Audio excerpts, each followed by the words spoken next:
homeowners and future electricians. Now I have a scenario where you may have in your house, say you have a bedroom where there's no overhead light and you have a switch and it operates half of a duplex receptacle, okay? There's no overhead fixture. You see this a lot of times in condominium and townhome projects where there's, anywhere from, whatever, 50 to 250 of these built. And this here is the prototype rooms. You can pay to have recessed lighting added. Some people do it, some people don't when it's being built. So anyway, what you would have is all these receptacles, the duplex receptacles, and I just want to point out, this is a duplex receptacle. This is a single receptacle, okay? On a duplex receptacle, if you look on the side here, between the two hot conduct screws here, there's a little jumper, okay? The same thing on, this here was the hot side with the jumper.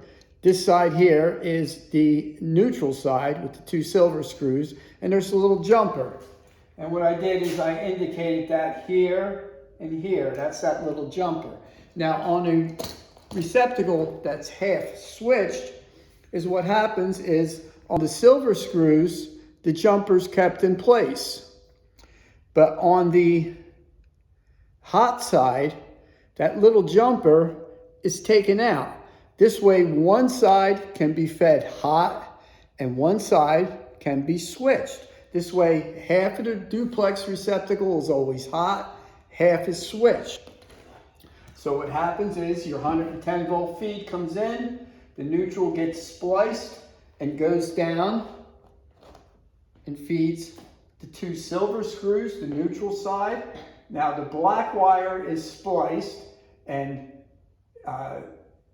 the black wire continues down and feeds one half of the duplex receptacle, and then the other side of the black wire feeds the switch, and then the red wire, because now we have to run a piece of 14.3. We cannot run 14.2 to make this part work.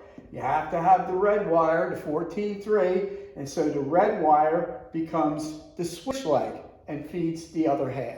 Okay, and another scenario, adding on to this, what I've shown you so far with the half receptacle. Now suppose the electrician, when they're wiring these houses, they're roughing in, there's no sheetrock, it's just studded out walls. He runs his feed into the switch, like here, then he runs his piece of 14.3 over to there. Well now, in order to feed these two receptacles, electricians want to use as less wire, the less wire they can use, the more money they're going to make. So he might come out of this switch box to feed these two receptacles. So he can do a feed out because you have a constant hot and a neutral here in the switch box. And then when he comes over here to the switched receptacle, he can say, okay, now I'm going to take a piece of 14.2 of feed out, go over and feed these three receptacles.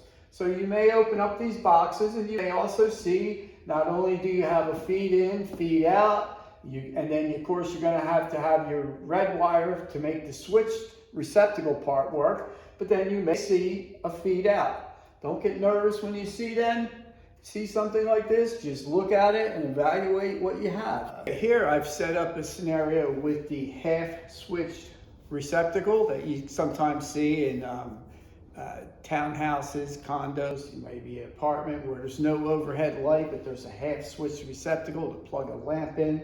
So we have our feed, a piece of 14.2 that comes in to the switch box.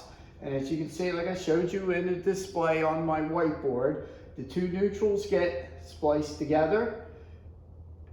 The two hot black wires, the ungrounded conductors, get spliced together with a tail that feeds the switch. And then you need a piece of 14.3 to make this work that goes down to your receptacle box. If you didn't have 14.3, then the whole receptacle would be switched. There'd be no way to make it half hot and half switched.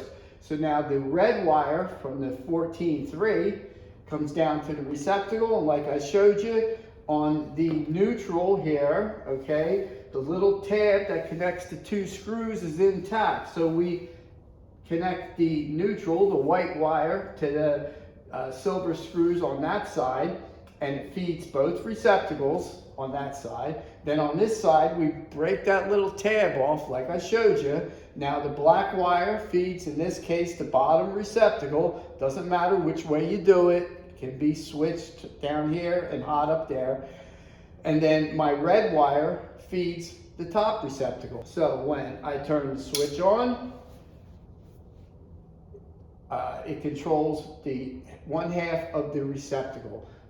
Just a word on that, the National Electrical Code, allows this. And when they say receptacle, they mean one receptacle.